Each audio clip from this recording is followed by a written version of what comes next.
Do I need to speak into a microphone? Yes. No worries. All good? Yeah. Excellent. Wow. Lovely multimedia. Welcome, everyone. Good morning. I was just saying how happy I am that the heating is on in the library this morning because it's pretty chilly out there. Great to see everyone here. Firstly, I'd really like to begin by acknowledging the traditional owners of the land on which we meet today. We're here on the land of the Ngunnawal people of Canberra. I'm very proud to have grown up on Ngunnawal country, and I'd like to pay my respects to elders past and present. Also, welcome to those who are joining us online, including our Indigenous friends. So we're here today to highlight the work of 3 ANU Indonesia Project Travel Grant recipients. My name's Jayne Donohoe. I'm currently working at DFAT as the Director of the Indonesia Development and Partnerships section. I renamed the section myself because I think one of the most important things for us is to really develop those partnerships between Australia and Indonesia. So it's not just about developing our neighbouring country, it's about how do we work together and how do we collaborate. So this event today, it's a hybrid event. We'll be taking questions from those of you in the room. We'll also take questions from people online. If you are online, you just need to write your questions into the Zoom Q&A box and we will read them out for you. So in this seminar, our ANU Indonesia Project Travel Grant recipients will present their research on gender in Indonesia. This event will also mark the commencement of celebrations for the ANU Indonesia Project's 60th anniversary. So before we get started, it's not in my notes, but I just wanted to congratulate everyone from the Indonesia Project for all the work that you've done in preparing for this week. Everyone's very excited. And I know my team has been working with all of the leadership in DFAT and our minister. Really, it's an amazing achievement, 60 years and going very strong. So congratulations to you all. Really a fantastic moment. So our speakers today are Jayne Fendyk, who is the Assistant Director at Department of Foreign Affairs and Trade. She will explore today the role of Islamic women's organisations in advancing anti-sexual violence legislation in Indonesia. We then have Amara Steven. Welcome, Amara. Who's an economist and currently studying her PhD as a PhD candidate with the Blue Economy Cooperative Research Centre. Amara will be discussing women's participation in Indonesia's blue economy. And then last but not least, we have Bronwyn Beech Jones, who's just joined us from Melbourne. Bronwyn is an assistant lecturer in history at the School of Historical and Philosophical Studies at the University of Melbourne. She's going to be presenting questions of scale in Indonesian gender history, reflections and directions. So at the end of their presentations, we're going to bring all 3 of the speakers up front here, and then we will have the Q&A. So I think that's probably all, and I will invite Jayne as our first speaker to come to the front.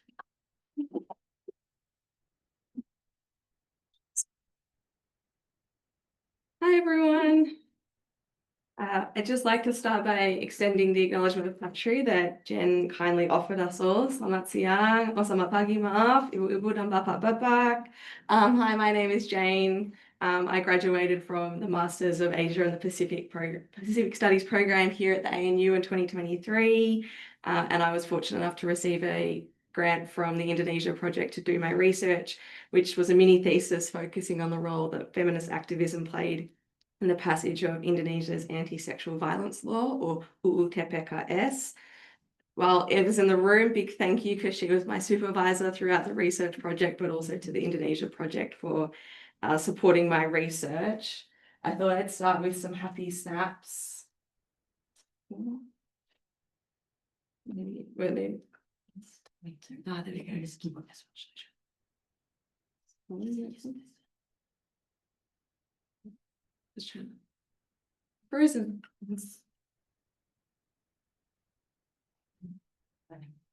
There we go. Sorry.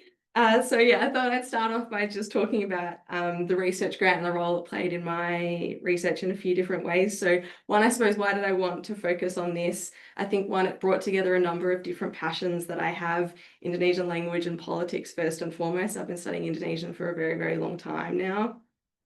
Gender equality and social activism. What it allowed me to do was that it gave me the opportunity to travel to Indonesia while I was doing my master's project. I was able to meet with a number of different feminists and scholars who were directly involved in the passage of UU TPKS. And it was very enriching. And I think we all know that there's something different about being face to face, where you can build your networks and build the trust with the different people that you're trying to learn from.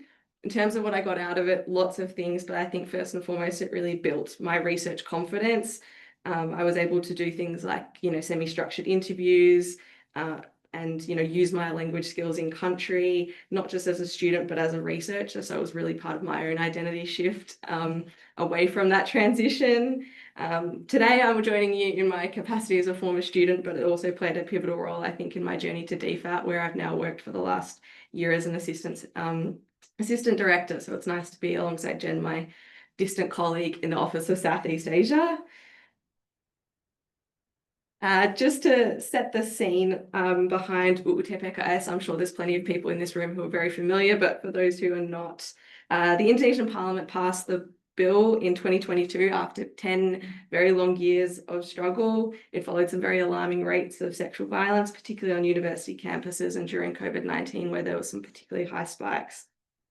The journey wasn't easy, especially for the great number of victims and activists who fought for its passage, and the law certainly attracted a lot of criticism, particularly from more conservative elements of Indonesian politics and society. One political party that was particularly strong in their objections was Partai Keadilan Sejahtera, or the Prospers Justice Party, the PKS. And I really tried to situate this bill within a longer struggle for women's rights in Indonesia. So the conceptual question that I sort of posed was, under what conditions was feminist activism in particular successful in pushing for the passage of UU TPKS? I'll briefly touch on my research approach, how activists and detractors mobilized, the narratives that they pushed, and the tactics they used to engage the political system. In terms of my research approach, it was a combination of gender theory as well as social movement theory. I won't sort of touch on this in too much detail, just to say that the social movement theory leans on a number, it tries to look at social movement theory beyond just different acts of kind of disruption to the political system, but really starts to look at what sort of resources, the narratives that groups are using, the access to the political system that they have, and sort of putting a more nuanced picture on what a social movement looks like and how they emerge and form and maintain. I also looked at different campaign materials used by the proponents and opponents, so key booklets and brochures and social media posts. And as I mentioned, I did semi-structured interviews with activists from different groups, Komnas Perempuan, Rahima, Jakarta Feminist, and others. Just because of the time limitations, I wasn't able to interview directly some of the more fierce detractors, but nonetheless draw on lots of materials that they were putting out, including through their social media. Again, a very high-level snapshot, but the UU TPKS, as we know, built on a lot of progressive reforms towards gender equality in Indonesia, particularly at the beginnings of Reformasi and really coming out of that May 1988 tragedy, where a lot of Chinese women in particular were the subject of sexual violence. These reforms include things that we know: the Komnas Perempuan was established, new domestic violence laws. But despite these moves towards progress, it has been slow at times, inconsistent, and subject to a number of different political, social, and religious factors. So what the UU TPKS aimed to do was bring existing laws that regulate sexual violence under a legal umbrella. It included new types of sexual violence crimes and really made clear that marital rape was a crime. and also made a very firm commitment to protecting the rights of victims. So to kind of, as I said, I sort of set the scene within the broader struggle for women's rights, but also, I guess, the long-standing patriarchal and traditional notions of womanhood, which remain kind of fervent in lots of different parts of the world, including Indonesia, and the belief that one's destiny or kodrat, a woman's destiny, is to be a wife, a mother, and a caregiver, and how these remain highly influential. And as I said, it's rooted in different historical, political, and religious factors. But equally, as we know that many women throughout Indonesia have played a unique role in aiming to shape their rights through activism and interpretation of Islam, they're able to navigate religious and political landscapes using Islamic principles to advocate for women's rights in areas like marriage, family law, and reproductive rights. And since the 1970s and the sort of growth of Islamic piety that has taken place in Indonesia, we're seeing this as a really important source of political mobilization and a source of agency for women, and that was certainly evident in the context of UU TPKS. In terms of the supporters specifically, as I said, I was able to meet with a number of them, but to give a very high-level snapshot, Komnas Perempuan, the state-based agency for regulating gender violence, played a very pivotal role. I think women's groups in Indonesia can sometimes be criticised for reflecting middle-class or elite interests, but I think they are very much seen to be representing a spectrum of society, and they're very effective in working across religious affiliations to promote new agendas. The feminist movement was also highly connected with other social justice movements, and new broad cross-cutting alliances were specifically developed to address the bill head-on. But one in particular that was particularly significant in the context of the bill was the Kongres Ulama Perempuan Indonesia. They were established in 2017, and they consisted several Islamic-based women's rights organizations and female ulama, or female scholars, and they're guided by their mission to achieve a society free from gender-based injustices. They held the first Congress in 2017, which was the first of its kind in the world, and that brought together over 2,000 different feminists and female ulama, and there they made 3 Islamic fatwas, or rulings on points of Islamic law, one of which condemned all forms of sexual violence, especially marital rape, as haram or inconsistent with Islam. And there is the intellectual and religious authority that they were able to bring to discussions of the bill was really influential, and was speaking with their members. They very much saw the passage as a win for them and their mobilization efforts. And I think that was quite necessary when you look at the level of conservative opposition and the way in which that was targeted towards the bill. So, as I mentioned, the campaign did catalyse the rise of various different anti-feminist civil society organisations who were critical of the bill's commitment, in particular to feminist legal theory and consent-based sexual relations. The poster child of this movement was Indonesia's Family Love Alliance, or ILA. They're an association of different Islamic organisations established in 2013 who aim to create civilised Indonesian families, and they're comprised primarily of social activists and Muslim preachers from middle-class, well-educated backgrounds.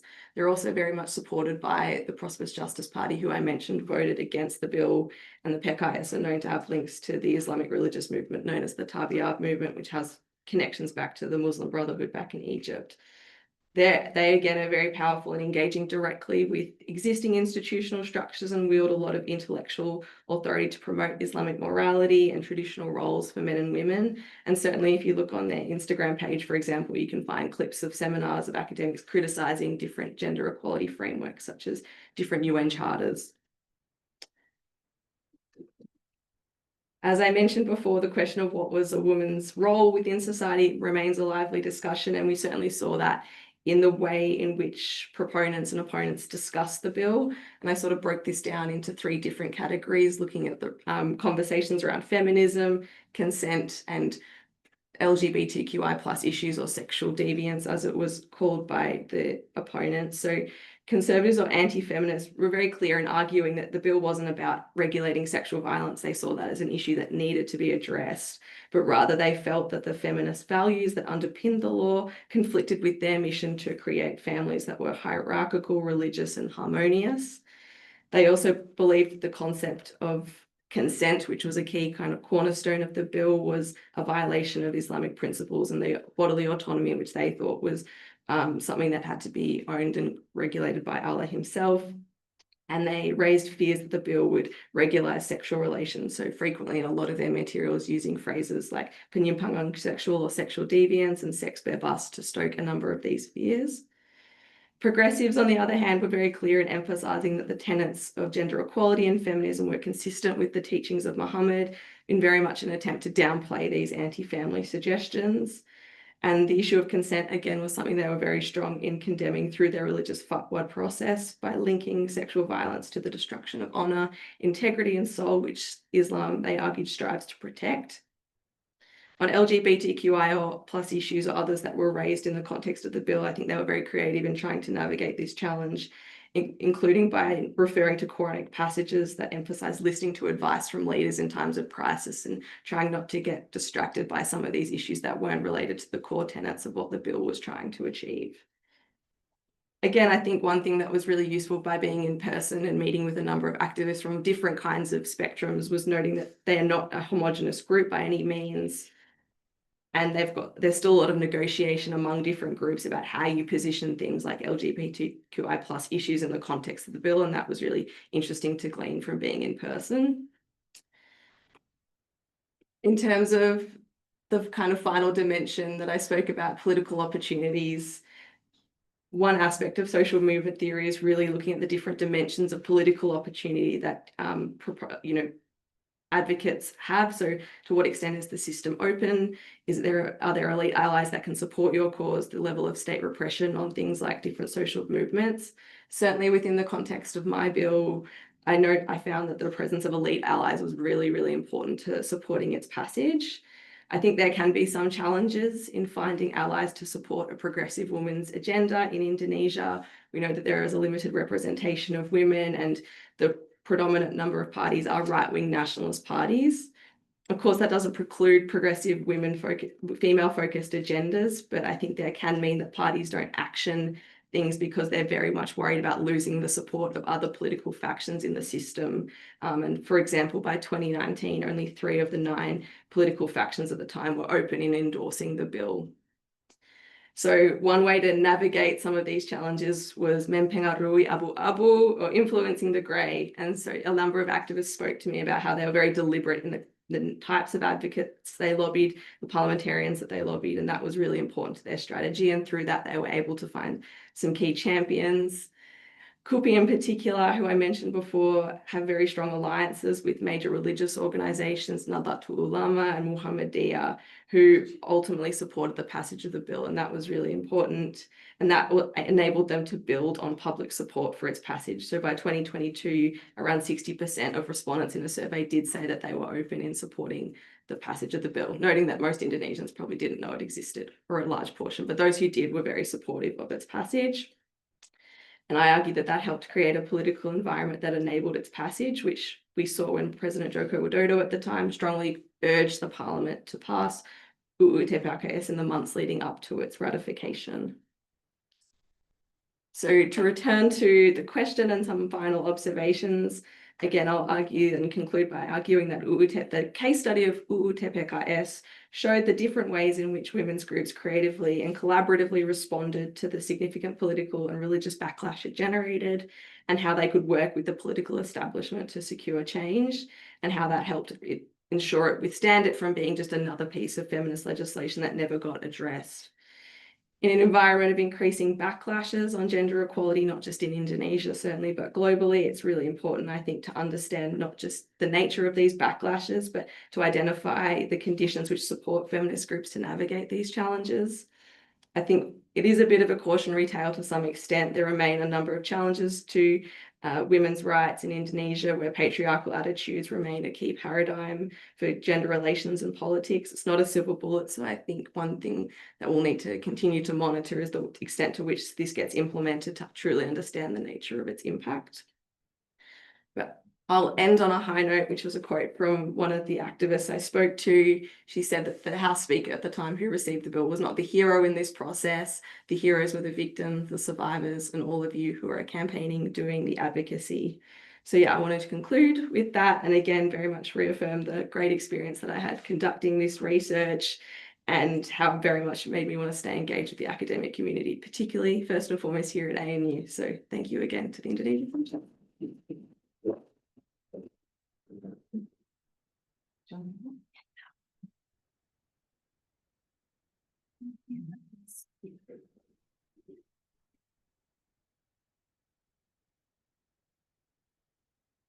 Fantastic. Thanks, Jayne. I've got about 1 million questions already, but I'd like to first hand over to Amara to present to us. Thank you.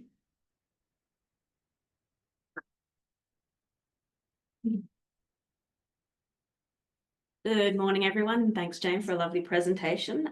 First, I'd like to express my sincere thanks to the Indonesia Project for hosting this event and for the generous support they've provided me through the Indonesia Project research many years ago now.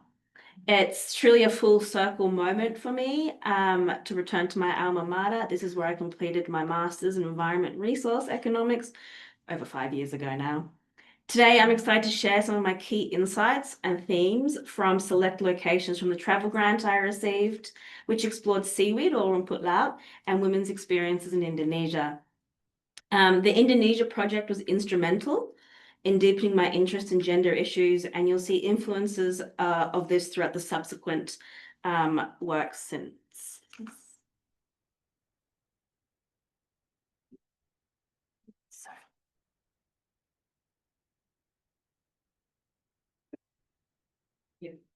Great. Since completing my master's here at the ANU, I've had the opportunity to work across several institutions. I first joined the Australian Bureau of Agriculture, Resource and Economics, or ABARES, as a fisheries economist. I later then joined the Organisation for Economic Cooperation and Development in Paris, also as a fisheries and aquaculture policy research analyst. My roles there allowed me to expand my understanding of both the practical and policy dimensions of the sector. Now, as a consultant to the OECD, I've had the opportunity to work on a project specifically examining women's roles within fisheries and aquaculture, which was really exciting. Currently, I'm also undertaking a PhD at the University of Tasmania and the Blue Economy CRC. My research integrates behavioural economics with a range of transdisciplinary methods to explore risk and gender within the blue economy. My goal is to deepen our understanding of how risk is perceived and managed, and ultimately to help shape more inclusive and equitable policies for the sector. So, where to begin? In 2018, I set off on a trip to Indonesia, accompanied by my best friend Hera, a local from Lombok, who also happens to be a fellow ANU graduate. It's important to note up front that a lot of this research was conducted over 5 years ago, so some of the insights may not reflect the current situation today. However, I did make an effort to corroborate the key findings with more recent studies and literature where possible to ensure that it was relevant as possible. Before we dive in, I should try and explain the concept of the blue economy. It doesn't have a universal definition, but broadly it does refer to the sustainable use of ocean resources for economic growth, improved livelihoods, job creation, and ensuring long-term sustainability of ocean ecosystems. This does include sectors like fisheries and aquaculture. This framing, adopted by the United Nations, is the foundation for both my research and the conversation we'll have today. Before we dive deeper, I'd like to set the scene by sharing some global context on women's roles within marine industries. To zoom out briefly to understand why this matters. Worldwide, advancing gender equity in fisheries and aquaculture delivers what we call a triple dividend.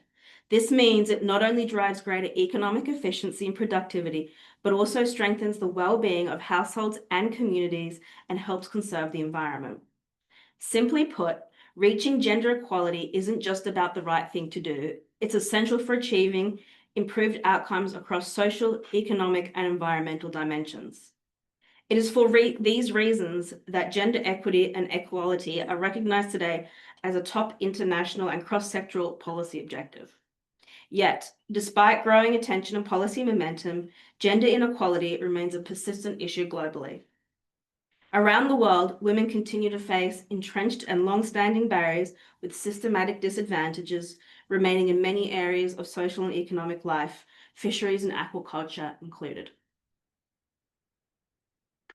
And yet, we're still not seeing the full picture. More than half of the work that women do in fisheries and aquaculture goes unaccounted. especially in tasks before and after harvesting, such as net mending, drying, processing, and other subsistence level activities. Women are overrepresented in low-paid, low-status, and unpaid roles, while remaining underrepresented in positions of ownership and governance. Despite this, women's presence is visible throughout the entire fisheries and aquaculture value chain. However, the depth and type of their involvement can vary significantly by region and sociocultural context. These dynamics are shaped by factors like access to resources, local customs, and available economic opportunities. In some specific cases and areas, women take on even greater responsibility, at times being solely in charge of aquaculture production as a result of men migrating to urban jobs. Women also make pivotal contributions in emerging sectors such as seaweed production. In fact, in some countries, women now make up the majority of the workforce in both seaweed farming and processing. This has made the seaweed industry an especially important source of livelihoods and economic independence for many women.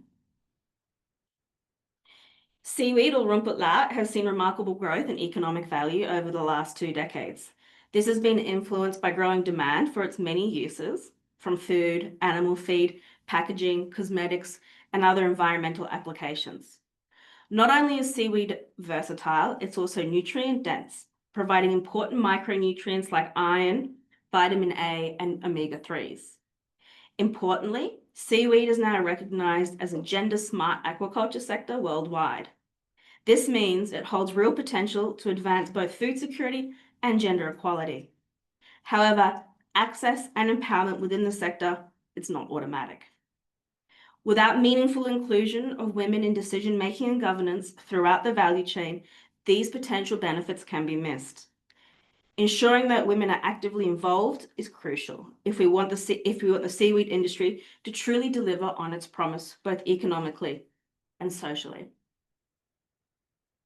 Indonesia stands out as one of the world's largest producers of seaweed, and the industry is deeply entwined with the lives of women across coastal communities. Women are the heart of the sector. Seaweed farming supports thousands of livelihoods, and women often play central roles not only in farming, but also in processing, marketing, and sustaining their families and communities. Yet, despite the significant contributions, women's voices and needs can still be overlooked by policymakers and within the value chain. If we want to unlock the full potential and resilience of Indonesia's seaweed industry, we must listen carefully to the perspectives of women, especially those who are most vulnerable. Their stories reveal both their resilience and the challenges they continue to face, and highlight the practical steps needed to ensure the sector supports them equitably moving forward.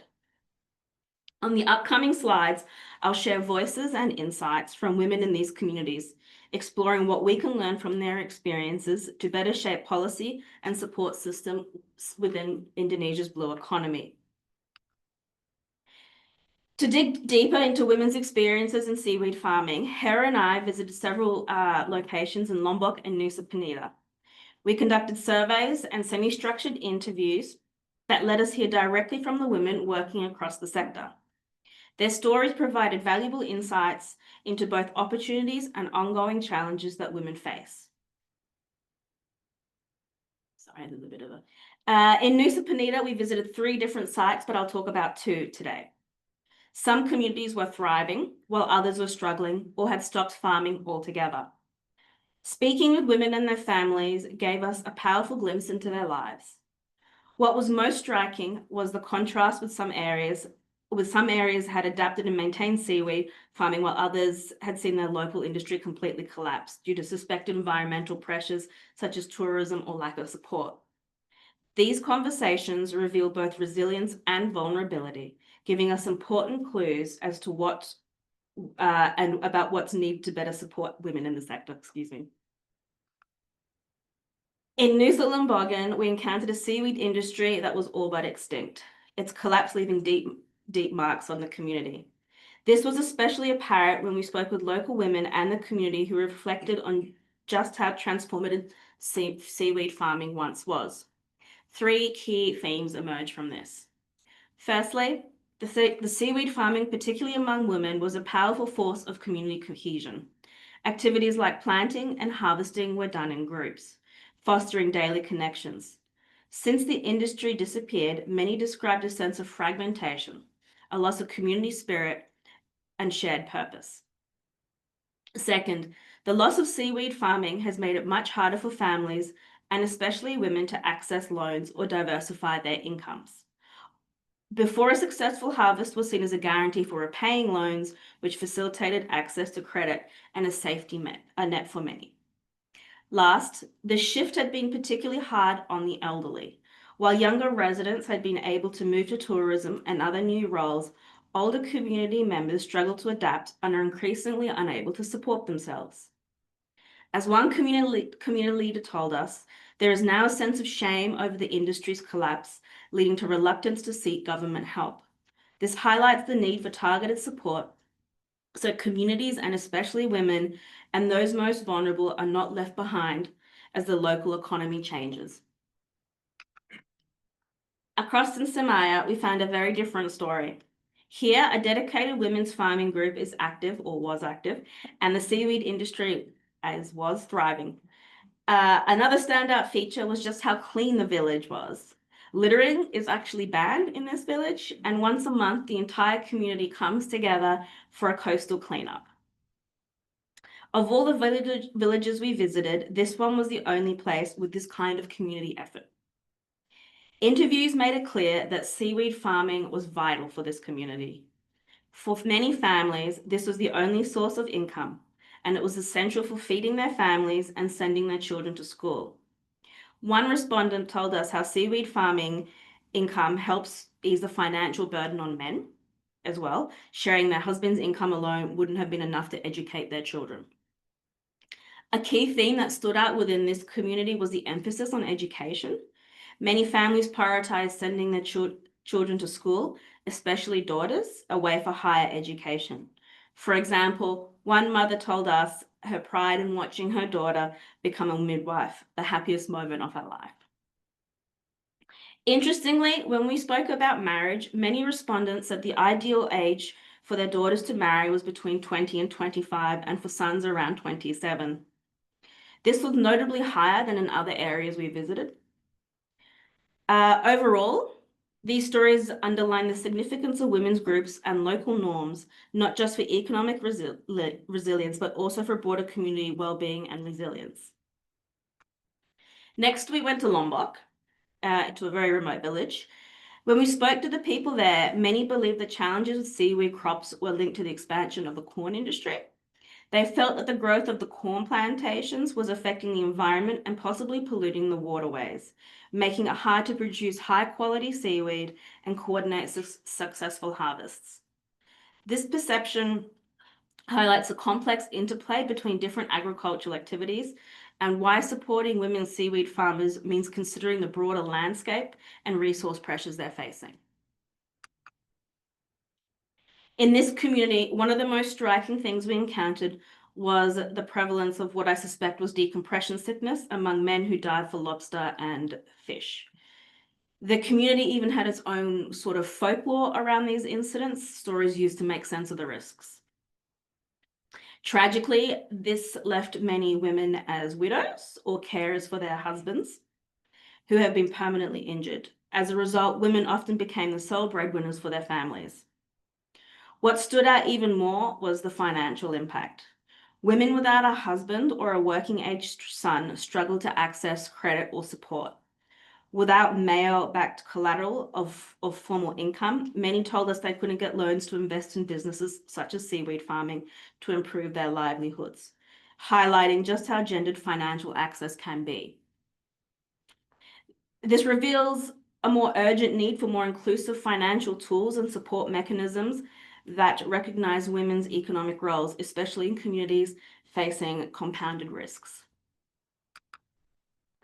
Our fieldwork findings did not exist in isolation. They echo what other studies have found about the role of seaweed farming in supporting women and coastal communities, especially in Indonesia. Seaweed farming has been widely recognized as a promising livelihood, particularly for women, as I've discussed. It brings not only income, but also improvements in key areas like education, food security, and housing. When done inclusively, it creates space for both women and men to contribute meaningfully, offering a pathway forward toward gender equity within the household and the wider community. What these broader studies also show is that without proper support, this potential can be lost. The collapse of local industries, for example, as we saw in Nusa Lembongan, reflects the urgent need for better policy support, resilience planning, and community-based solutions. These findings reinforce that if we want sustainable change, we do need to center women's voices and experiences, not only in research, but in planning, funding, and decision-making.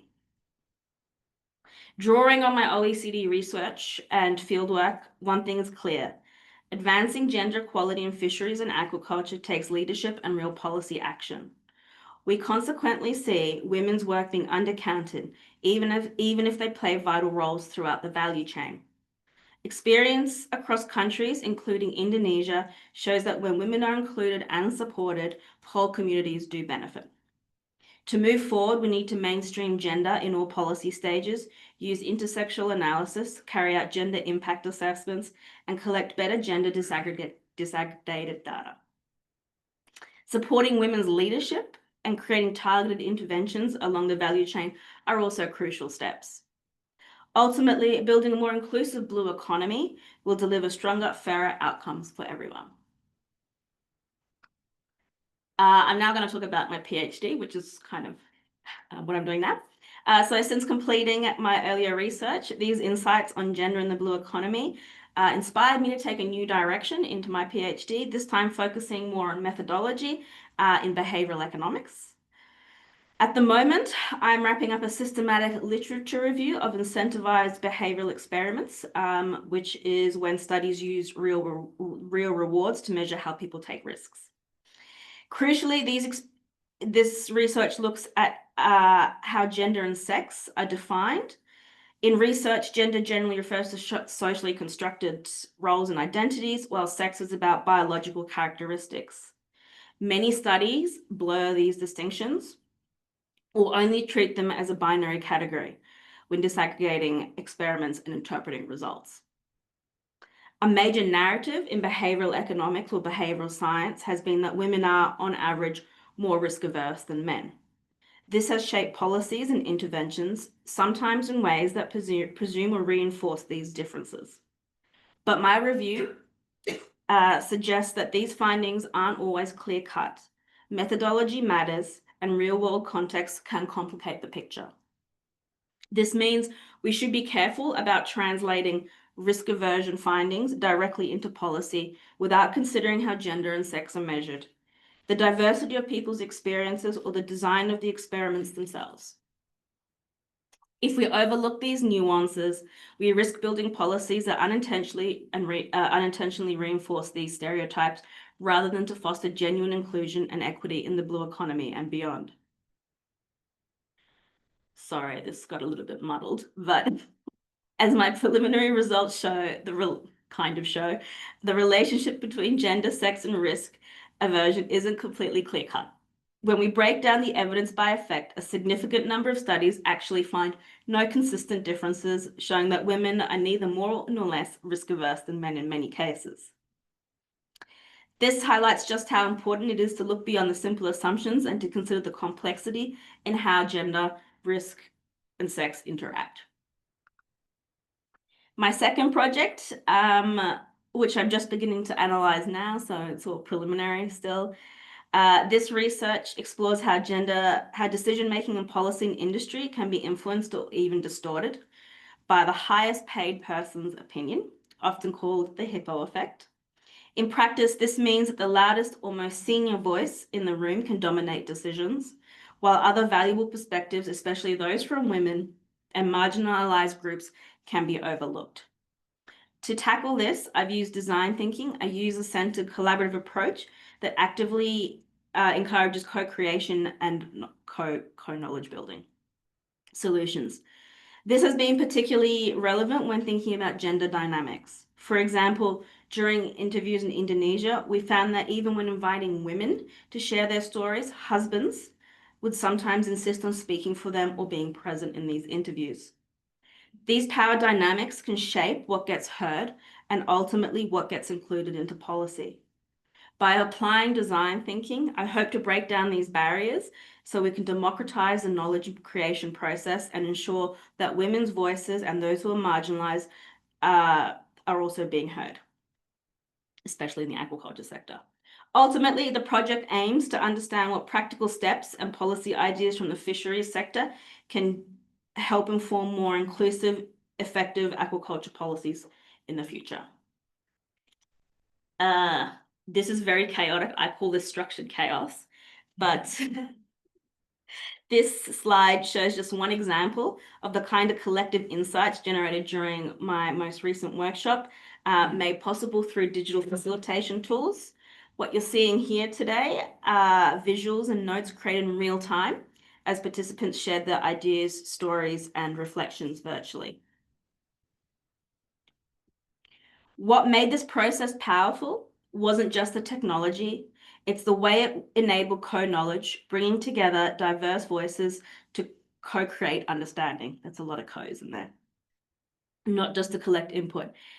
Everyone, regardless of role, confidence, or location, had a chance to contribute meaningfully.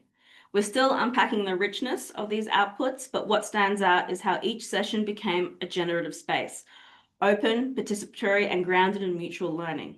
That's what co-knowledge looks like in practice, learning with, not just from each other. And that's me today. Thank you so much to the Indonesia Project, my fellow speakers, and to the women who shared their stories with me.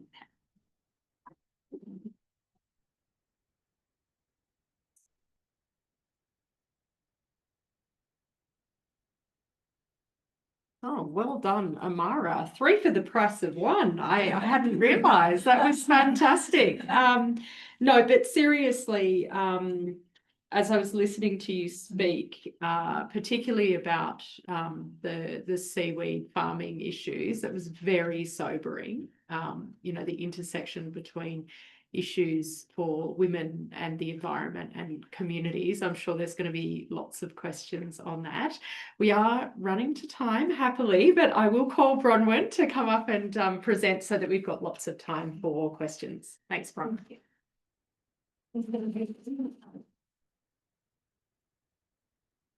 Good morning. I would also like to acknowledge that we are meeting today on the unceded lands of the Ngunnawal people and pay my respects to elders past, present and emerging, as well as reaffirm the importance of Indigenous knowledges in the Academy. The Indonesia Project supported me to travel during my honours year at the start of 2018, while I was writing about the Malay language weekly women's newspaper, Sunting Melayu, published in Padang between 1912 to 1921.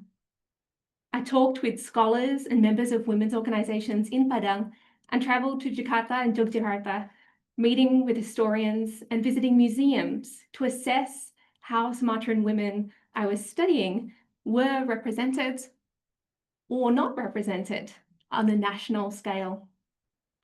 My honours project grew to become my doctoral project on women and girls, life stories and activism in 3 Malay language periodicals. This broadened my scope in terms of geography and also made more complex my understanding and pursuit of self-identification and world-making. I shifted from considering predominantly an ethnic identity as being Minangkabau, as I was faced with cohorts of writers who were not ethnically Minang.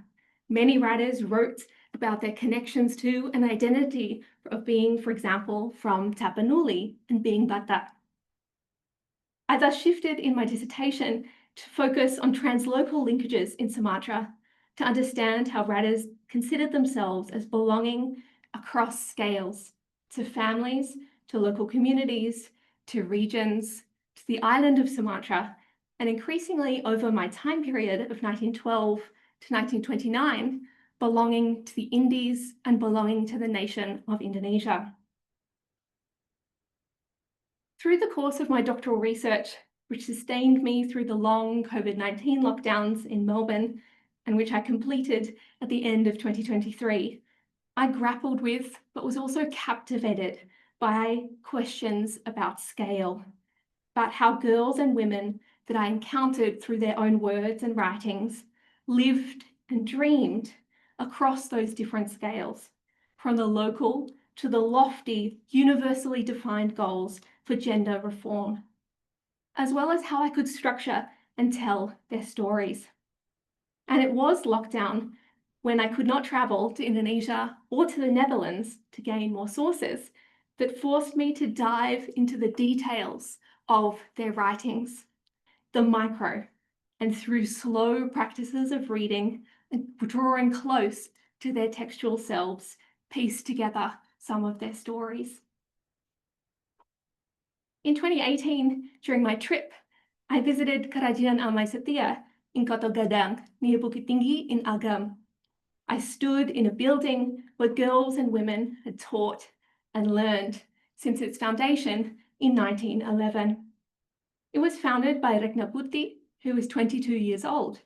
She was 4 years younger than Siti Rohana, also known as Rohana Kudus.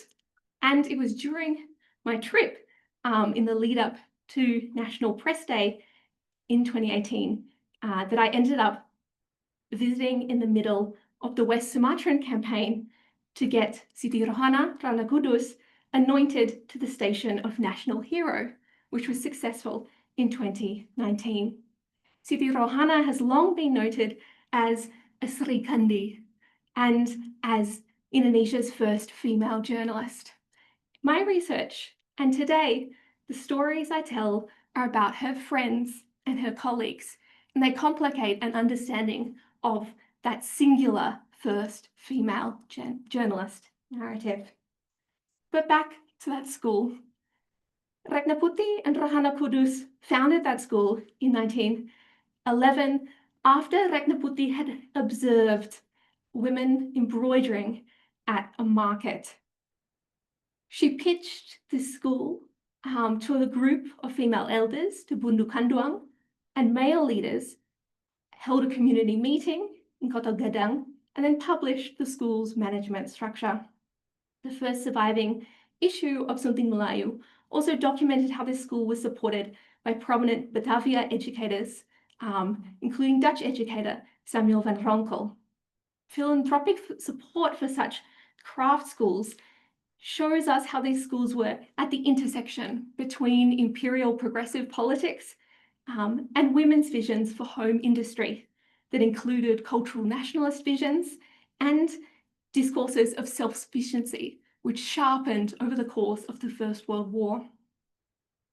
It was at these schools that girls and women, for some schools did not have age limits, were socialised into middle-class Malay femininity, with its emphasis on being refined, being sopan and santun. Girls at such schools conceptualize their learning, though, in spiritual and religious ways. One poem in Something Melayu, for instance, described how by learning to weave, students were helped and forgiven for their mistakes by their teachers. Thus, through the process of creation, weaving the virtues of patience and forgiveness into themselves.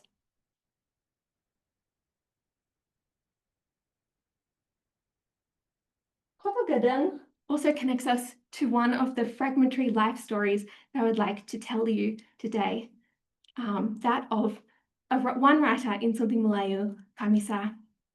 In Kota Gadang, Kamisa was born in 1886. As a girl, she would have been prepared by her family to manage household wealth and land. By 1912, she lived with her husband in the growing trade hub of Padang Panjang. As was the case for many educated middle to upper class Minang men, he was relocated to Padang, where he worked as a typist for the colonial administrator. There, Kamisa lived in Pulau Air, near where Siti Amrin and her husband, the patron of the newspaper Something Melayu, Datuk Sultan Maharaja, ran a weaving school. Kamisa was privileged by status, by literacy, and by her husband's employment, as were many writers in Something Melayu. Her sister and the newspaper featured centrally in how Kamisa created her sense of self. Since she moved to Padang, she hoped that she could meet her sister in the pages of Something Melayu. And I quote, "There we can chat in the garden of my glimmering love." Kamisa was part of a cohort of writers whose contributions sometimes were accompanied by references to their lack of formal education.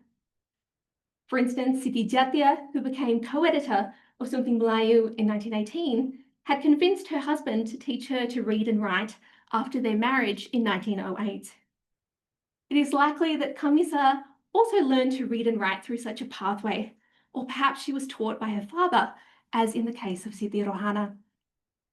In the newspaper, Kamisa particularly articulated a dual position associated with the famous Minangkabau kaum tua politics of the time, a dual position that elites should uphold Minangkabau customs rather than mimicking the gender relations, dress, education, and manner of Europeans, while at the same time seeking out and accommodating Western knowledge, thus creating a Minang modernity. She was often brash in her writing and engaged in pen wars. In one pen war, she condemned her interlocutor, writing that she, quote, should be handcuffed and taken to jail for suggesting that Minang men look down on Minang women and should share both financial responsibilities as well as housework. This exchange and pen war was performative and wrote a trail through the publication that many, like Kamisa, called their garden. Kamisa died in childbirth at the age of 32, and this was published in the Weekly. The news was sent from the office of the resident where her husband worked. That he sought to publish this notice demonstrates that her family regarded her friends, her print community, as important in doing this grief work. Tracing networks and contributions has also led me to have a particular interest in Bengkulu. It was here that a prolific writer, Amna Karim, grew up, worked, and advocated. Her older sister, Mayana, recounted in Something Melayu how she and her sister were among the first 4 girls to attend Dutch language primary school in 1905. This was an isolating experience for which they received merciless teasing. It was at a night market like this one that were common and often raised money for weaving schools that Amna met the patron of Something Melayu, Datu Sultan Maharaja, and then became a co-editor, a position she used to draw attention to the inadequate colonial government response to the Spanish flu pandemic, and also in one remarkable letter called for women to be educated as doctors to treat victims of domestic violence. My first conference paper and publication was on this advocacy. A research project I'm currently working on is about forms of girl activism in these print culture spaces.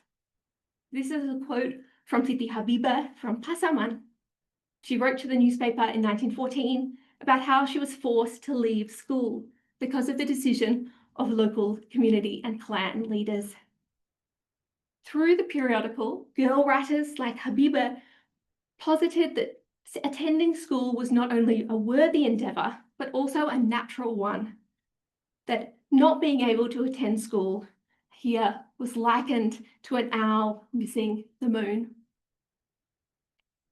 A significant feature of Siti Habibah's writing is that she explicitly described her method of advocacy, what she called whispering, and how she used whispering within and beyond the newspaper to promote girls' education and also to influence familial acceptance of child marriage. In this letter, she targeted what she saw as the hypocrisy of parents who supported their girls to attend school but married them off as children. This argument was similar to that made earlier by Kartini about her her friend Minnie, the daughter of the regent of Tiamis. Siti Habiba's letter had only obliquely hinted at her own experiences until this, a remarkable final paragraph that shifted to staging an imagined conversation with her parents. Addressing her own parents in this way was transgressive in this public textual forum. Writers often introduce themselves as being the daughter, Binti, and then their father's name. And also from other letters, it is clear that writers in the newspaper were known to Siti Habiba and Siti Habiba's family. Her courage demonstrates the value she placed on truth-telling and truth-telling through writing. Such snippets of personal insight offer personal insight into gender injustice in the past. I think they demand greater attention, and they also force us to grapple with the limits of our understanding.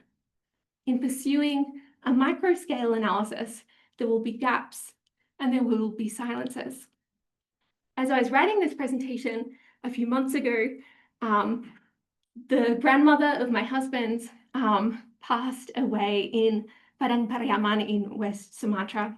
I've been thinking a lot about her because it was on my trip funded by the Indonesia Project in 2018 that I first met the man that would become my husband.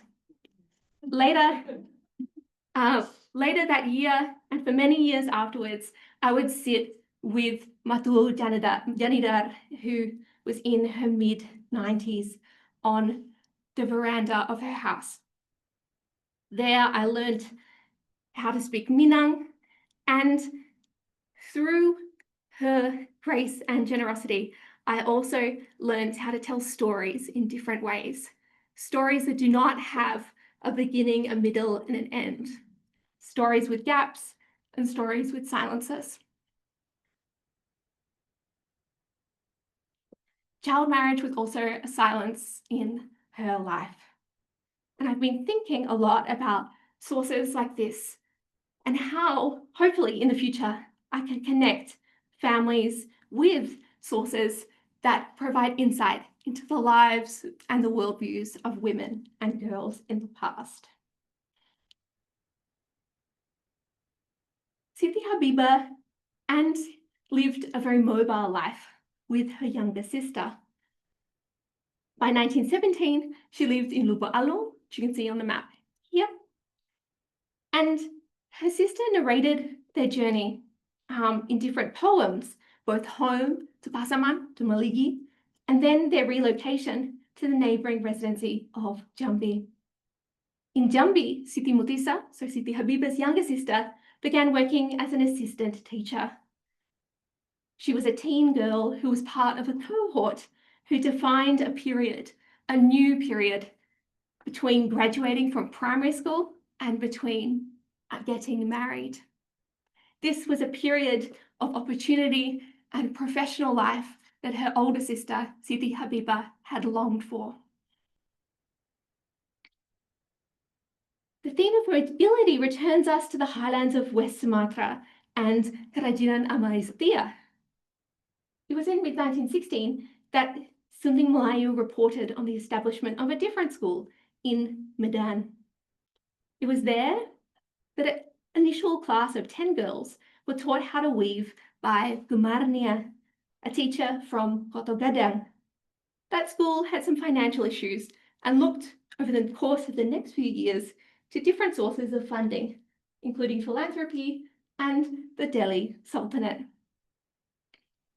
Gumarnia remained a principal of girls' schools in Medan until at least the 1940s and a teacher into the 1950s. She was also a foundation member of the Setia Istri Women's Association. This was an organization that came to be headed by another significant leader and thinker about gender inequality, especially women's rights, Tengku Ayu Sabaria. Another current research project I'm working on is trying to reconsider activism for women's suffrage in Indonesia. Kurniawati Hastuti Dewi has importantly recently highlighted the need for more attention to Indonesian activism for suffrage, taking a question of scale rather than look, as she has done, at the colony-wide Volksraad. I'm interested in women's engagement with the issue of suffrage at the municipal and local level. This includes women who participated and spoke at decentralisation congresses in Java in 1915, and writings in publications. Women like Tengku Ayu Subaria and her daughter, Tresia Sabarudin, also had networks with members of Dutch Women's Suffrage Association branches, both in Batavia and in Medan. Moving outwards, women's activists from Java, Siti Sundari, who was quoted as an inspiration for the Sumatran Women's Congress, which is held in Bukit Tinggi in 1929, beautifully expressed in this quote her hope for an archipelago of women's activism at the first Indonesian Women's Congress of 1928, held in Yogyakarta. Siti Sundari's vision of complementary women's movements, driven by a common cause of equal rights and justice, but variously rooted, growing simultaneously but not in competition with one another, offers much for decolonial feminism today in Indonesia and beyond. Siti Sundari's commitment to forging ties across differences, especially across religious differences, contrasts with the assumption of Malay Muslim membership of textual spaces that I have predominantly focused on in my research so far. This draws our attention to exclusions and power. Today, I hope I provided you with some thought-provoking reflections about the value of zooming in to consider emotions, embodiment, and ideas, as well as the local and regional potential for gender histories in Indonesia. These scales, I believe, can enrich our understanding of lives, of activism, of dreams, both of those who wrote and maybe those who wish they could have wrote in such publications. Thank you.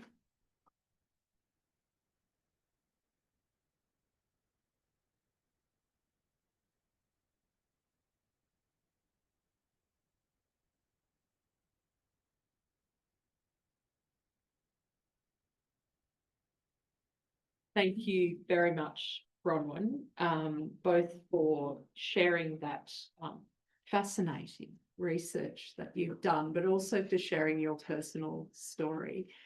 Do we have some time for Q&A? I'll just let Catherine sort out the IT scenario.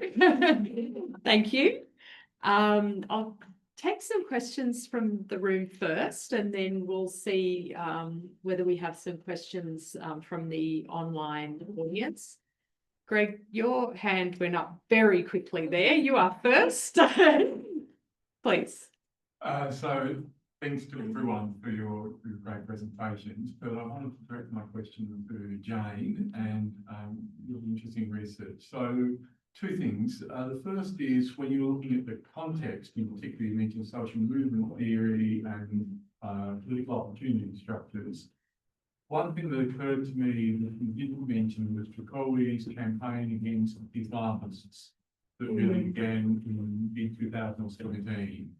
And that silenced or suppressed many of the voices that might previously have really mobilised in a big way against the TPKS.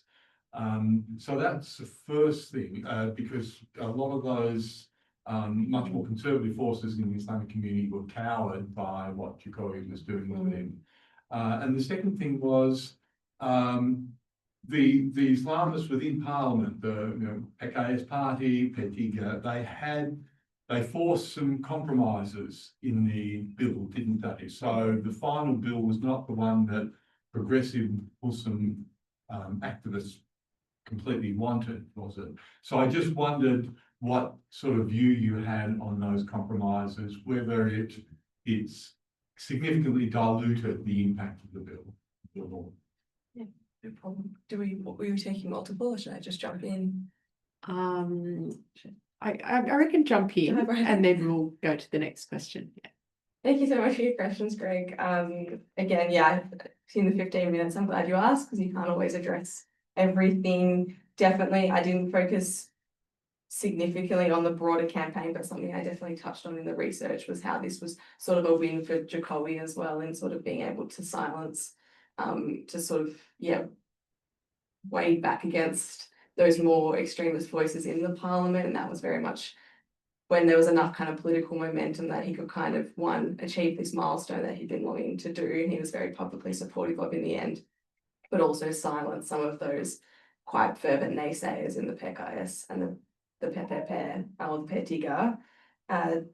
Definitely, again, yeah, there was a lot of compromises, and I didn't want to do a play-by-play of how the bill sort of evolved over the different 10 years, because there was a lot of compromises that were made. But I think overall I felt like they had tried to make some compromises at the time to include to remove words around kekerasan and sexual in the subject of the bill and things like that, and ultimately they did sustain and a number of the key types of sexual violence that they were trying to remove ultimately remained in the final bill. So I think there were some I think overall the integrity of the bill was maintained. I think the ultimate compromises probably came when it was later on, when they were developing the criminal code, because that did have a lot of, that was passed shortly afterwards and did have a lot of, I felt, concessions made to those sorts of groups when it came to different women's issues around contraception and yeah, women's rights more generally. I felt like that was where they probably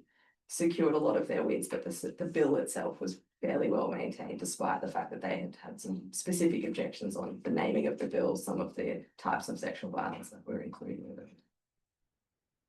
Thanks. I have a question from Pak Budi, Tuan Rumah. Silakan Pak. Yeah. You go first. You go first, yeah. So my question is for Bronwyn.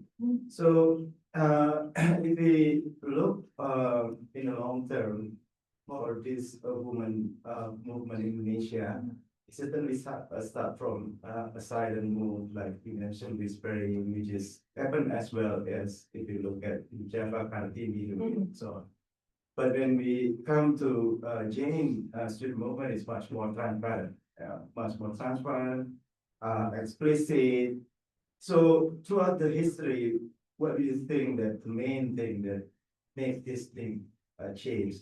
Do actually this is just a gradual change that naturally happen, or actually Indonesia experienced a certain major event, for example, revolution, or the case of 1998. So which one is actually shaping the change of women movement in Indonesia? And I have a question from Amara. So if we compare rumput laut and rice cultivation, in rice cultivation in Java, the role of women has been relatively established.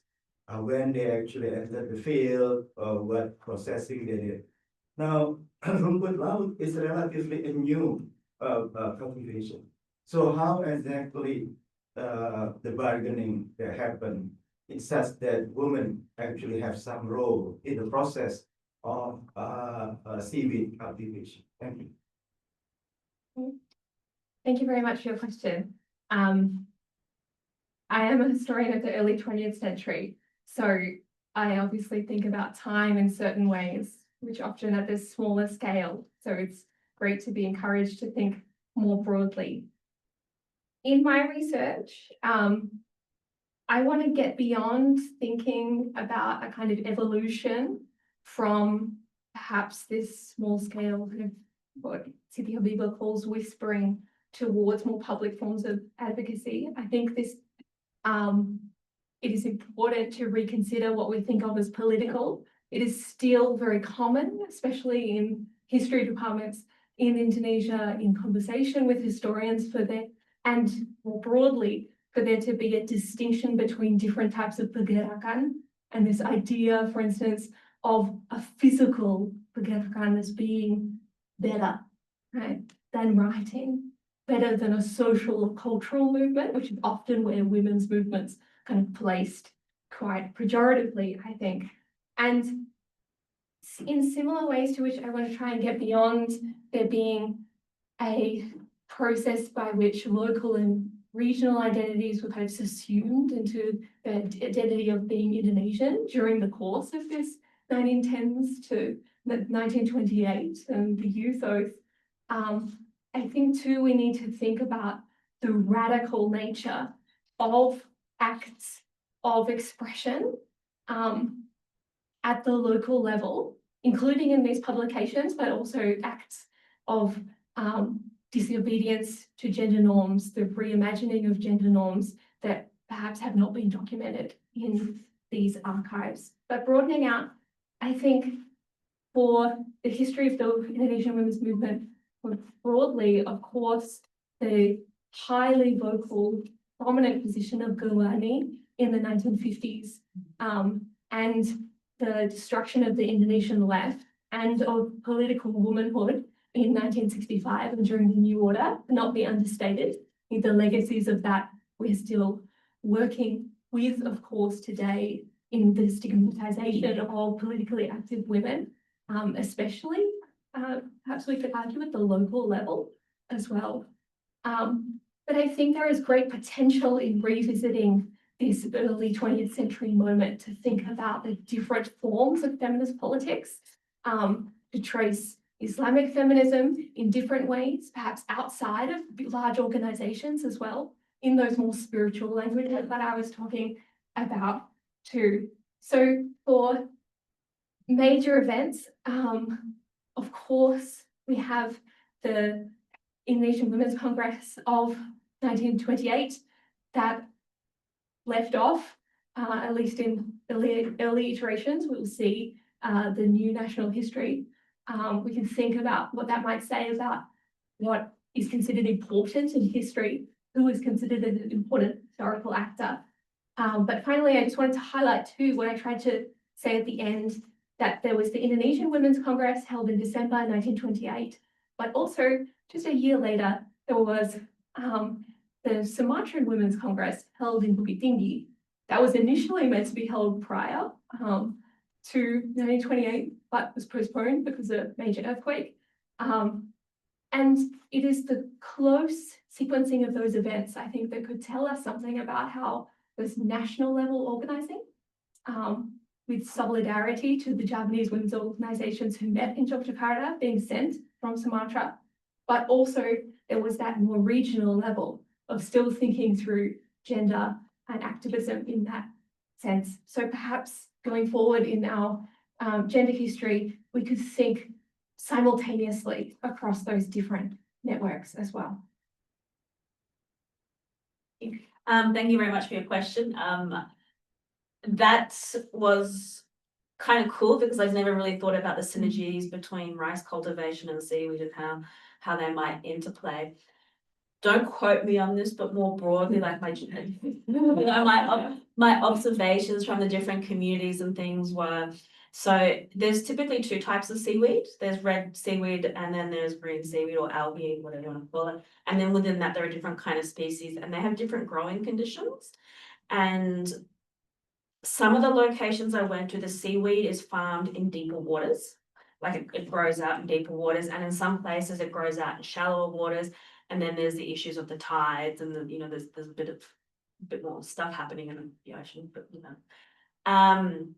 and so a lot of the roles I think were determined by the species type. So if it was more of a deep water seaweed, then it was typically men going out in their boats and doing the harvesting. But then perhaps like if it was a low tide, then the women would go and do the planting.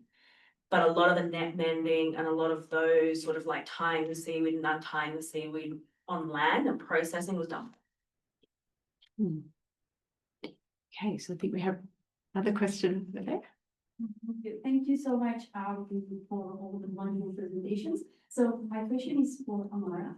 In many communities in Indonesia, women often have special connection with indigenous local knowledge, including indigenous environmental knowledge. So can we see that one in your website?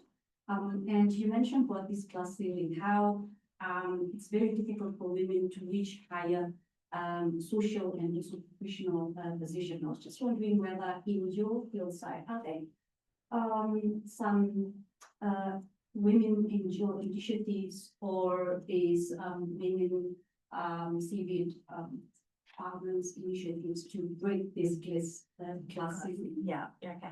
So to your first question, thank you very much for your question. I didn't see a lot of that Indigenous knowledge coming through, which I think is the fault of me not speaking Indonesian or Bahasa.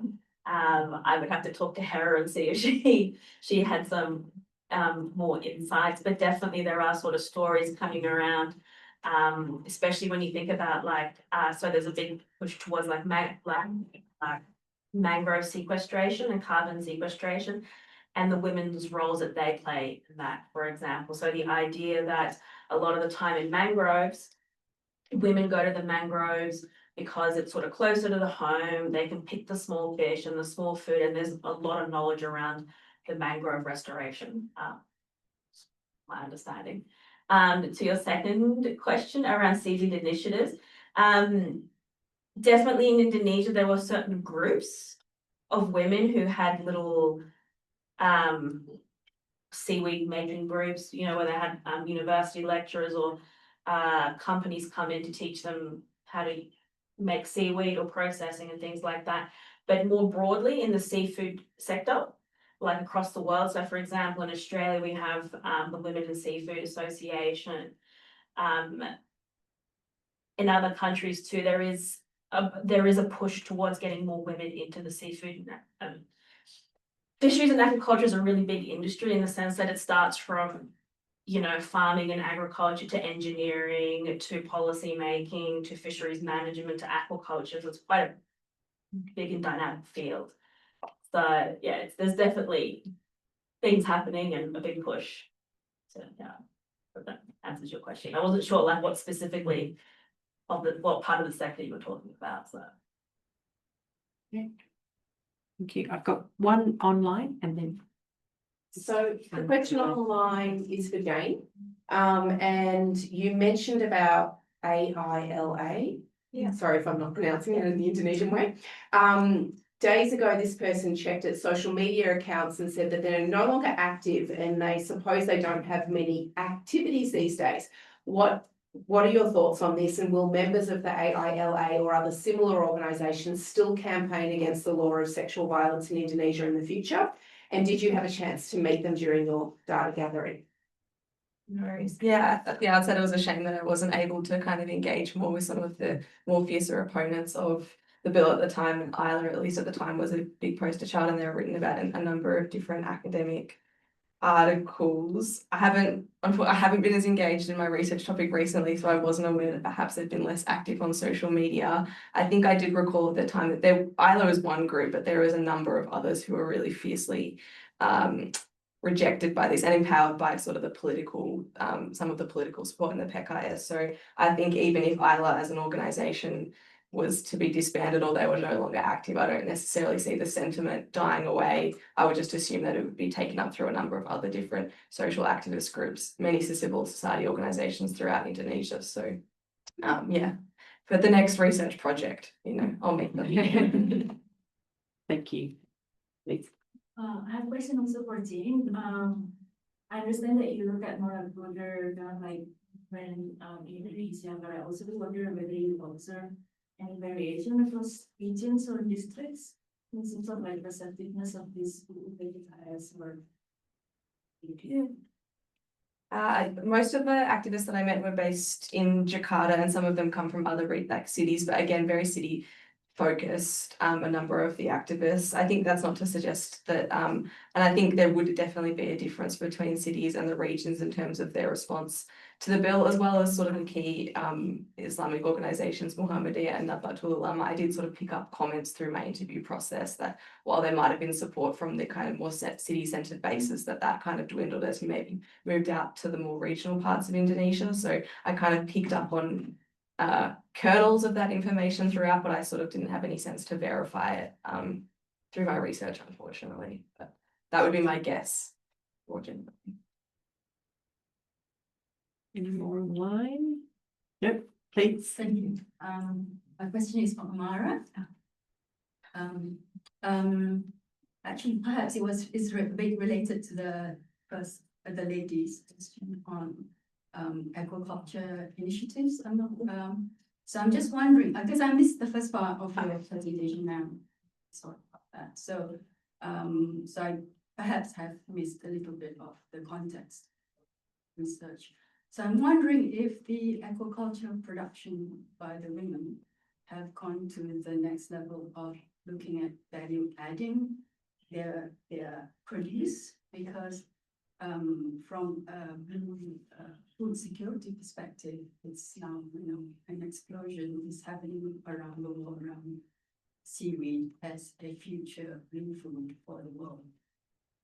And Indonesia is one of the largest coastal areas that have access to blue, red and green seaweed. So I wonder if your research has touched on that. Thank you. Thank you for your question. I didn't touch on value add so much, but while I was in Indonesia, I definitely heard stories from women around things like making sweets out of seaweed. So sort of, I can't remember the name, but quite like very sweet treats and doing that sort of value add, if that makes sense.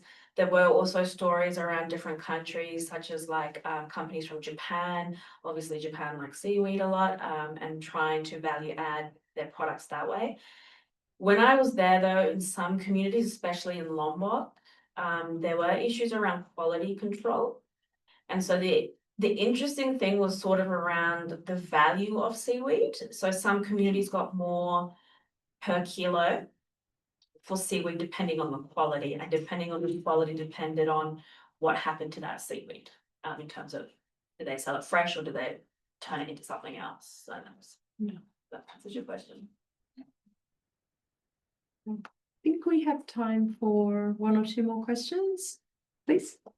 I have a question for Bronwyn. So you mentioned a sort of a bifurcation in terms of women's response to traditional Minangkabau culture versus their response to westernizing culture and trying to come up with this sort of modern, sort of women growing up in a modern Minangkabau culture. During this period, though, we've also, of course, got the growth of reformist Islam and some really important figures coming out of Western Asia in that movement. But you did sort of mention this as well, whereas, this seems to be another part of the story. So is there a lot of discussion within, in that period, so up until 28, by women in the journal of the impact of this reformist Islam and how this interacts with Minangkabau culture as well as Western culture? Thank you so much for your question. My presentation today focused mostly on a research about something Melayu, and I think it's important that something Melayu is more associated with kaum tua politics. And so with that, as you were saying, this synthesization of customs with Western modernity, this creation of Minang modernity, I like to think of it. Of course, we do have different responses and working out that contestation. Into the 1920s, my research has focused more on debates between women, and that is probably owing to the different publications I've been looking at, especially Al-Asrak, which is published 1925 to 1929. Many more girls and women who write in that live in Padang and Padang Panjang, and just thinking about locality here, have work at schools or are in connection to networks and leaders, thinking here about Rama Indonesia, for instance, and schools that are connected in that way. I think there are probably debates which bring together girls and women who are more linked to kaum tua politics, so kind of kaum muda, religious politics, are about dress and about spaces like the cinema There are great debates that I have read about cowboy fashion and whether cowboy fashion is something which is excellent and should be aspired to by youth, or something fundamentally dangerous and representative of the westernization. This is a fantastic metaphor about cassava being fermented, and so Minangkabau identity being fermented, being made to go off by westernization. But I think I hopefully pointed towards too is I'd like us, a direction I'd like to pursue in the future is to try to get beyond binaries more and to think outside of that Kaum-Tua Kaum-Muda binary in Minangkabau politics, and to think a little bit more about maybe those issues in particular, and perhaps it is those issues about public space, about dress, the covering of hair, for instance, which actually tell us more about contestation of gender. And women and girls were drawing on multiple influences and forms of knowledge, including those Islamic reform movements in forming their opinions. Any more questions? We've got a couple of minutes left. One. Please. I like first pose a question to Amara. CV. I think in one of your case studies there's a collapse in Mali, collapse in CV funding due to tourism. So it was Nusa Lembongan, and we went to 3 different sites. One of the sites was, I didn't talk about it because we really struggled to find anything there or people there at all. Another site completely had a decimated industry. And it was kind of tricky because a lot of people said, no, Nusa Lembongan, Nusa Penida, they still have a thriving industry. But when we went there were parts of the island that had a thriving industry and others that didn't. But there was a recent paper that I found, published in 2022 or 2023, I think, that was taking satellite images of the farms, of the seaweed farms, that actually did confirm what we were saying, which was kind of good because nobody believed us at the time. They don't know why, but when I speak to the locals, they had sort of suggested that maybe because there was such an influx of tourism happening in Nusa Penida at that time, and like a lot of construction was going on, that things like the pool water being drained into the ocean with the chemicals was killing the seaweed. There was also a lot more boat traffic, and so there were definitely concerns around the effects of tourism, I guess, on the industry.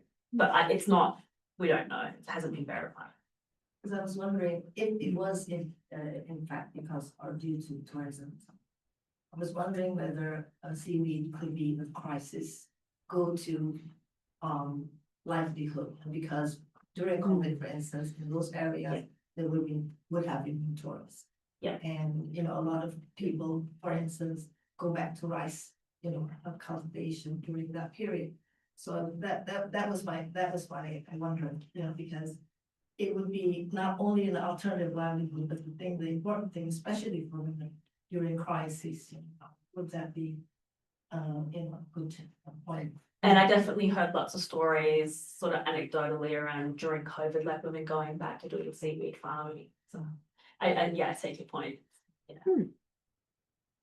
Thank you very much. Thanks everyone for your excellent questions.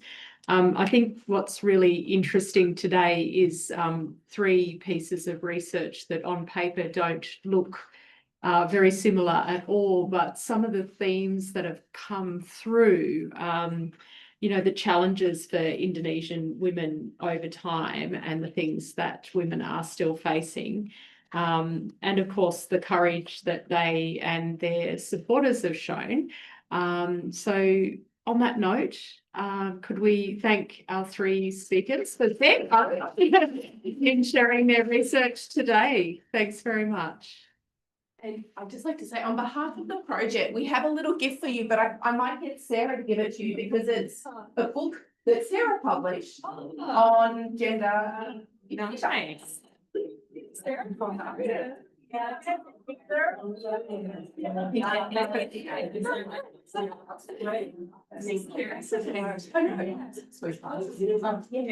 that's the right.